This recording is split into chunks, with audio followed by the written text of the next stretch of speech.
Assalamualaikum warahmatullahi wabarakatuh. Alhamdulillah, alhamdulillahilladzi ahyana ba'da amatana wa ilaihi nusyur. Asyhadu an la ilaha illallah wa asyhadu anna Muhammadar Rasulullah. Allahumma sholli ala Muhammad wa ala Muhammad. Puji syukur kehadirat Allah Subhanahu wa taala atas nikmat yang telah diberikan pada kita semuanya, dan nikmat Allah sudah kita rasakan sepanjang hidup kita. Tentunya begitu banyak nikmat Allah, kita tidak bisa menghitung satu persatu, dan memang bukan tugas kita sebagai manusia untuk menghitung-hitung nikmat Allah. Tapi sebagai manusia mempunyai kewajiban untuk mensyukuri nikmat Allah itu, salah satunya dengan cara selalu memperbaiki kualitas ibadah kita kepada Allah Subhanahu wa taala. Paling tidak kita selalu melafalkan ucapan alhamdulillahirabbil alamin apabila kita mensyukuri atas nikmat Allah. Selanjutnya salam, sholawat mudah-mudahan selalu tercurah limpahkan pada junjungan kita Nabi besar Muhammad sallallahu alaihi wasallam. Jamaah subuh yang dimuliakan Allah, pertama nyunahkan kalau tadi mungkin jatah kursi sudah ada tambah saya, sehingga ada yang tidak kebagian kursi. Ya sama, sebenarnya tidak apa-apa. Tidak apa-apa, hanya kalau untuk duduk atahiyat itu belum bisa. Jadi nanti kalau jadi imam nggak sempurna. Kalau nggak tahu kondisinya nanti wah imam ini tahiyat biologi kan gitu. Lebih baik diganti yang sempurna adalah dengan sepeda. Selanjutnya ibu bapak, kita melaksanakan sholat subuh.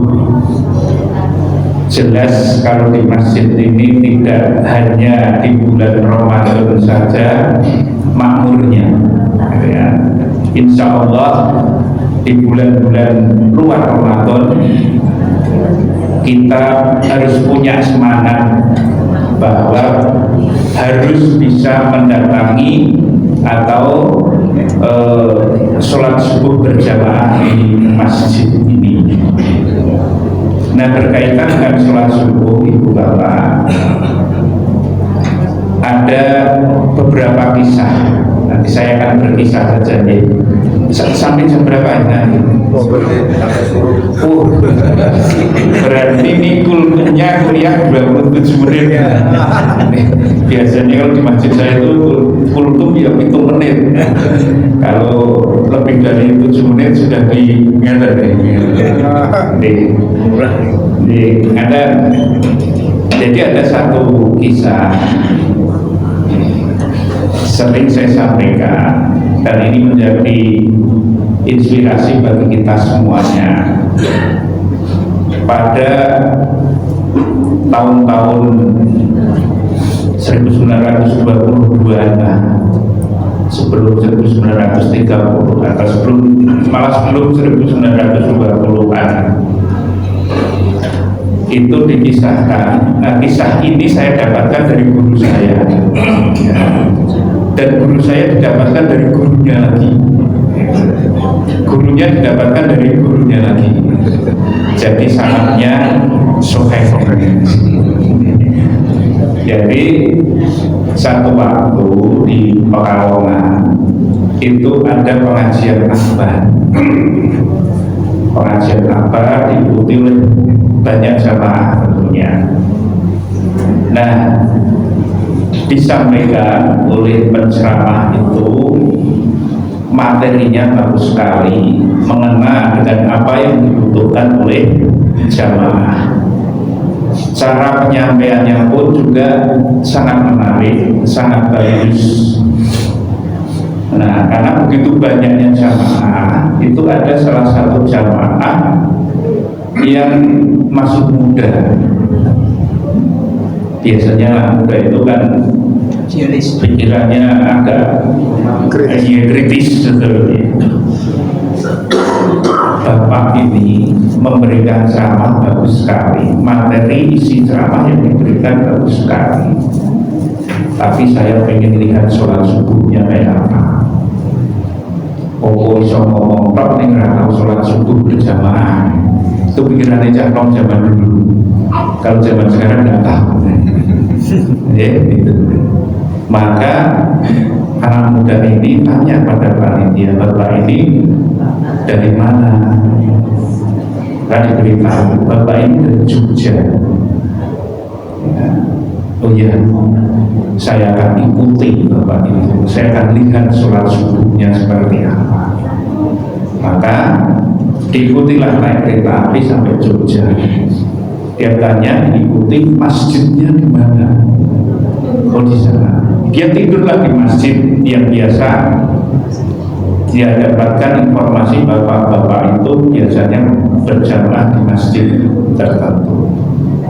Dia tidur di masjid itu. Saya akan tunggu sholat subuhnya. Ceramahnya bagus, isinya bagus, tapi sholat subuhnya seperti apa? Nah, saat bangun tidur subuh hari berikutnya, pemuda ini bangun tidur, ternyata sudah mendapatkan bapak yang tadi ceramah di Pekalongan itu sudah sholat sunat di pojok masjid itu. Ning jenenge Caknom nggih kritis. Pasti punya pikiran Jojo di Moingino.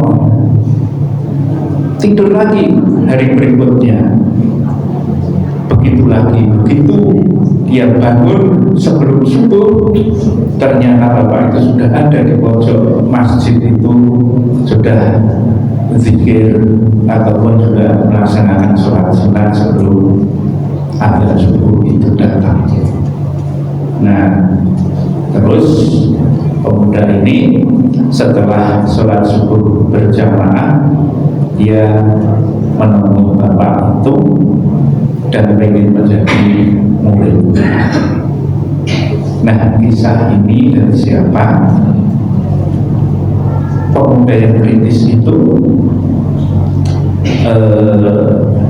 namanya A.R. Sultan Mansur. Sedangkan bapak yang ceramah itu namanya Kiai Haji Ahmad Dahlan. A.R. Sultan Mansur itu asalnya dari Padang, mungkin berdagang di Pekalongan, terus ketemu di dalam pengajian itu. Nah, inilah anak muda yang pengen mendapatkan guru, mendapatkan pimpinan, ukurannya sholat subuh. Nah, sholat subuhnya dia lihat seperti apa. Nah, ini milih pimpinan saja, yang menjadi patokan adalah sholat subuhnya. Banyak kisah-kisah berkaitan dengan sholat subuh itu, betapa pentingnya sholat subuh. Yang sholat-sholat lain juga penting, tapi orang kalau ditanya dari 5 sholat fardu itu mana yang paling berat, kita sholat subuhnya gitu. Padahal hanya 2 rakaat, yang lainnya banyak rakaat, 4 lebih lah dari itu. Ada juga seorang penulis buku, namanya kalau tidak salah Dr. Rahim Arsijani. Itu nulis buku tentang misteri sholat subuh. Dia tulis seperti itu karena apa? Melihat temannya itu yang pintar banget, seorang profesor, sering ceramah di mana-mana, tapi apabila sholat subuh berjamaah di masjid bareng-bareng sering dilihat tidak ada. Karena temannya, maka didatangilah dengan baik-baik, ditanya, kok kemarin beberapa hari tidak kelihatan sholat subuh, atau kok sering tidak sholat subuh berjamaah di masjid? Maka seorang profesor mengatakan, wah saya sibuk harus mempersiapkan materi seminar dan sebagainya, sehingga susah untuk bangun untuk melaksanakan sholat subuh berjamaah. Wah, ini gimana ya? Kaitannya dengan dunia saja dia bisa melaksanakan, berkaitan dengan kebutuhan kita pada Allah, maka susah untuk menjalankan.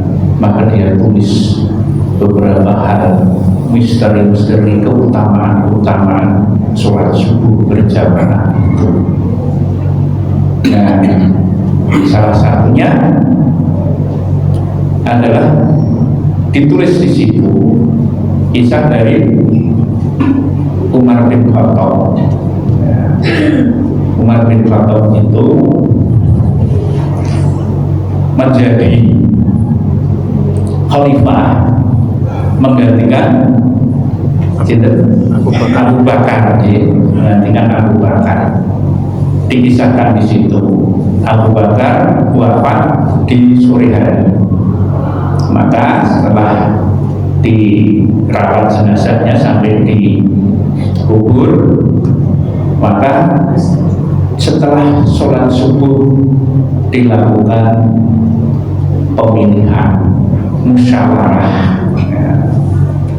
Pemilihan ini benar-benar sebagai coblosan, dimusyawarahkan di situ siapa yang akan menggantikan Abu Bakar. Maka disepakatilah yang menggantikan adalah Umar bin Khattab. Itu dilaksanakan setelah sholat subuh. Milih pemimpin negara, milih pemimpin satu bangsa, itu dilaksanakan setelah sholat subuh. Kalau di negara kita itu sidang MPR, pelantikan pejabat-pejabat itu baru subuh, insya Allah ketika jatuh thayyibatun warahun ghafur. Tidak ada beli pertama dapatnya pertalite, nggak akan ada ya. Karena saat-saat di waktu subuh itulah pikiran itu menjadi jernih, suasananya tenang, hatinya tenang, apalagi dilaksanakan setelah sholat subuh itu.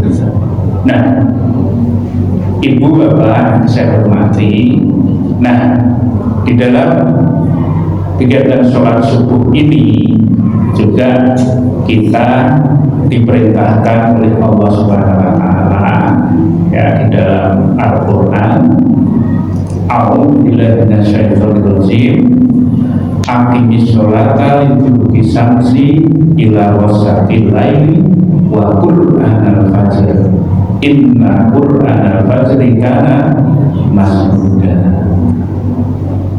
Allah memerintahkan kepada kita semuanya, dirikanlah sholat di waktu tergelincirnya matahari atau di siang hari ya, yaitu sholat zuhur dan sholat asar, dan dirikanlah sholat di waktu gelapnya malam, yaitu sholat maghrib dan sholat isya. Disambung lagi, dan dirikanlah sholat subuh, sesungguhnya sholat subuh itu disaksikan oleh malaikat. Nah, inilah Allah menekankan pada kita semuanya ya, karena ini mungkin sudah tahu bahwa sholat subuh itu berat, maka di dalam firman Allah itu dipisahkan, dan dirikanlah sholat subuh, sesungguhnya sholat subuh itu disaksikan oleh malaikat. Dan kita tentunya percaya bahwa sholat zuhur, asar, maghrib, isya juga disaksikan oleh malaikat.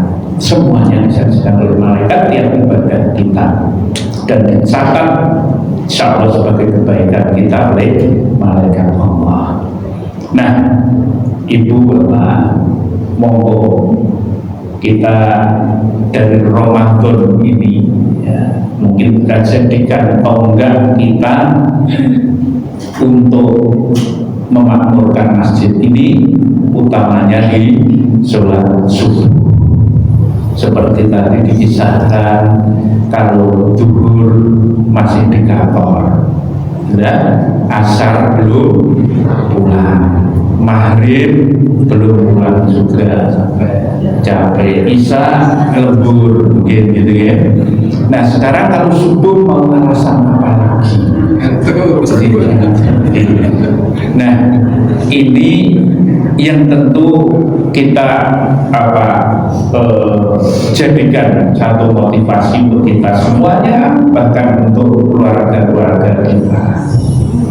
Anak kecil yang masih SD gitu, itu ada satu hadis ya, ada salah itu bahwa kita itu kadang-kadang susah bangun tidur pagi hari untuk sholat subuh itu dililit oleh setan, ya kan?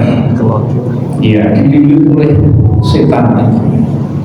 Apabila kita bisa bangun, maka itulah lepasnya lilitan setan yang membelenggu kita. Tapi kalau kita tidak bangun-bangun, itu jangan-jangan malah kita itu dikencingi oleh setan. Ya jadi dikisahkan di situ. Maka sering itu bagi anak-anak yang masih SD itu, Mas, kalau kamu nggak bangun-bangun berarti kamu dililit oleh setan. Kalau nggak bangun lagi berarti dikencingi setan. Masa iya? Sehingga bangun. Bagaimana kita bisa membangunkan anak itu? Yang pertama tentunya suruh duduk dulu. Bangun duduk dulu, ya kan? Kalau sudah duduk baru selanjutnya. Nah itu kalau dibiasakan mulai dari SD, dari kecil, dan kita kawal terus, insya Allah menjadi satu kebiasaan. Saya lanjutkan, Ibu Bapak. Saat Sayyidina Umar bin Khattab menjadi khalifah, memimpin imam sholat subuh, maka dilihatlah jamaah itu ada seorang namanya dikisahkan di situ adalah Sulaiman yang biasanya menjadi jamaah subuh, tapi saat itu kok tidak ada sholat subuh, dia tidak datang berjamaah. Maka setelah selesai sholat subuh, ditengok bersama-sama dengan jamaah yang lain ke rumahnya yang agak jauh dari masjid. Nah, setelah sampai di rumahnya, rumah Sulaiman, maka Sayyidina Umar ini bertanya, ketemu dengan ibunya, bertanya, saya biasanya sering berjamaah sholat subuh dengan putra ibu Sulaiman, tapi pada pagi ini kok saya tidak menemui Sulaiman sholat subuh berjamaah di masjid. Ada apakah gerangan? Maka jawablah oleh ibunya, iya Amirul Mukminin, Sulaiman itu tadi malam sholat malam semalam suntuk, sehingga ia susah untuk bangun tidur pada sebelum sholat subuh dan untuk mengikuti sholat subuh berjamaah. Maka oleh Sayyidina Umar dijawab, sungguh sholat subuh bagiku adalah lebih penting daripada sholat malam semalam suntuk. Ini yang benar, karena sholat malam semalam suntuk itu bukan sholat sunat, sedangkan sholat subuh adalah sholat wajib walaupun hanya 2 rakaat. Inilah menjadi motivasi pada kita semuanya. Dikisahkan juga seorang panglima perang Islam waktu itu yang gagah berani, yaitu Khalid bin Walid. Itu dikisahkan selalu berangkat untuk melaksanakan perang itu dimulai setelah sholat subuh, tidak waktu yang lain. Nah, ini betapa pentingnya waktu sholat subuh itu. Nah, bahkan sering kita lihat di pesantren-pesantren, di boarding school, di sekolah-sekolah kita itu, kalau yang namanya setoran hafalan itu biasanya dilaksanakan setelah sholat subuh atau setelah sholat asar, karena waktu di situ adalah waktu yang paling baik ya untuk setoran hafalan. Itu enak di setelah sholat subuh. Nah, sekarang bagaimana agar kita bisa melaksanakan sholat subuh berjamaah di masjid? Ada beberapa cara yang bisa kita lakukan. Yang pertama, kita punya niat sesuk iso sholat subuh berjamaah di masjid, niat karena Allah. Yang kedua, janjian dengan teman-teman atau saudara-saudara kanan kiri yang biasa sholat subuh berjamaah di masjid. Besok kalau mau berangkat ke masjid, tolong saya disaperi, dikabari ataupun ditelepon dulu. Nah, diambil, ditelepon. Tuh, tapi janjian dulu ya. Kalau nggak janjian nanti jam 3 ditelepon, itu jalan seripah. Wah, seripah ini jam 10 telepon gitu. Nah, itu dua janjian. Yang ketiga, hindari makan malam terlalu banyak.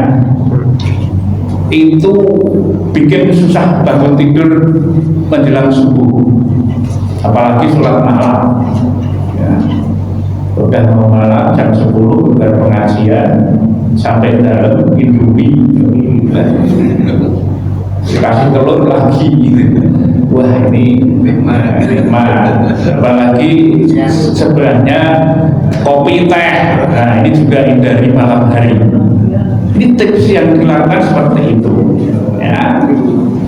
Selain itu juga kalau anak-anak seperti banyak diceritakan oleh tokoh-tokoh yang sukses itu biasanya ditempel-tempel cita-citanya, ditulis, tempel di lemari, tulis, tempel di pintu dan sebagainya yang sering kita lihat. Bisa saja itu ditulis sholat subuh berjamaah, sholat subuh berjamaah di masjid. Jadi kita selalu diingatkan. Nah, ini tentunya hal seperti itu bisa kita gunakan untuk upaya kita bisa sholat subuh berjamaah di masjid ini.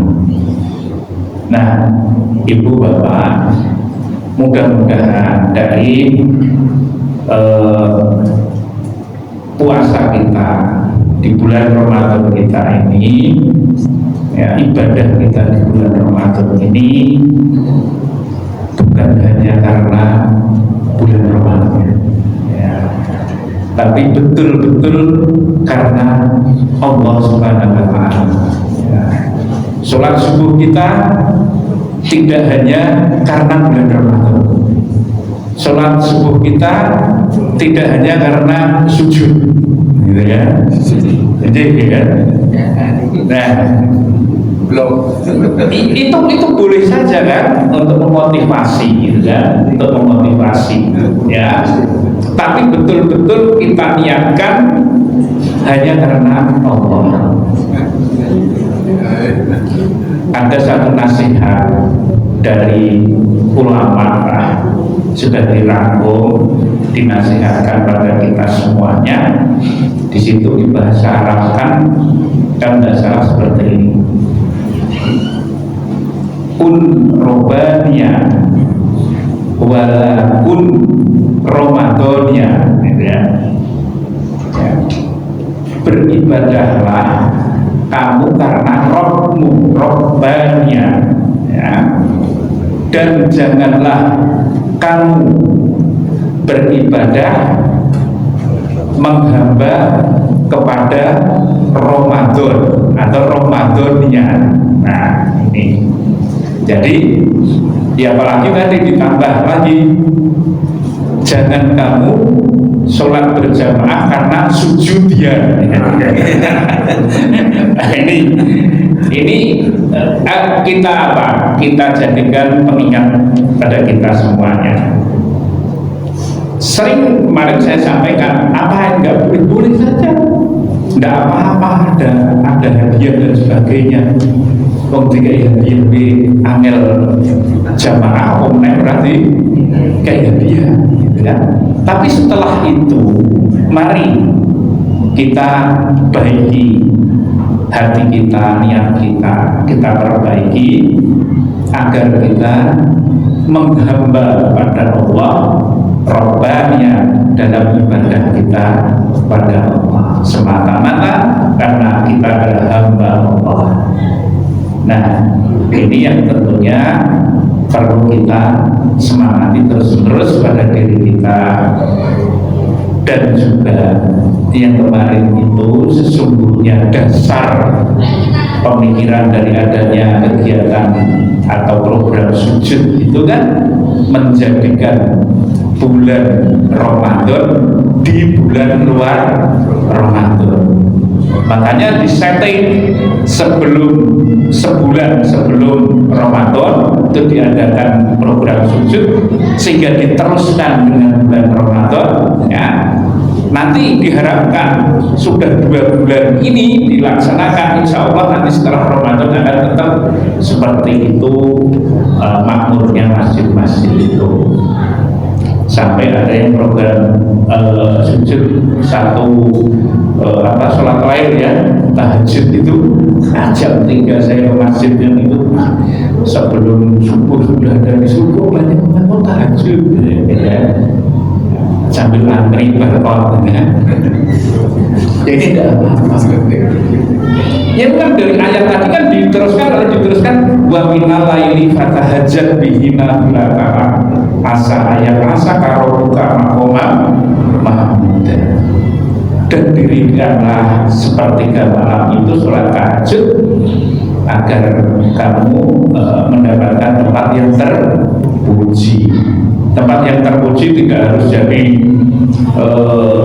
pejabat, tidak. Tempat yang terpuji itu kita selalu disayang Allah dengan wujud semuanya kita itu dimudahkan urusan kita oleh Allah, diberi kesehatan. Kalau sakit pun masih bisa berjamaah di masjid, putra putrinya nurut untuk ibadah, melaksanakan ibadah, itu sudah tempat yang terpuji. Nah, inilah ibu bapak yang saya aturakan, mudah-mudahan bermanfaat, ya. Sekali lagi marilah kita beribadah ini, ya, ibadah yang Rabbanya bukan Ramadaniyah.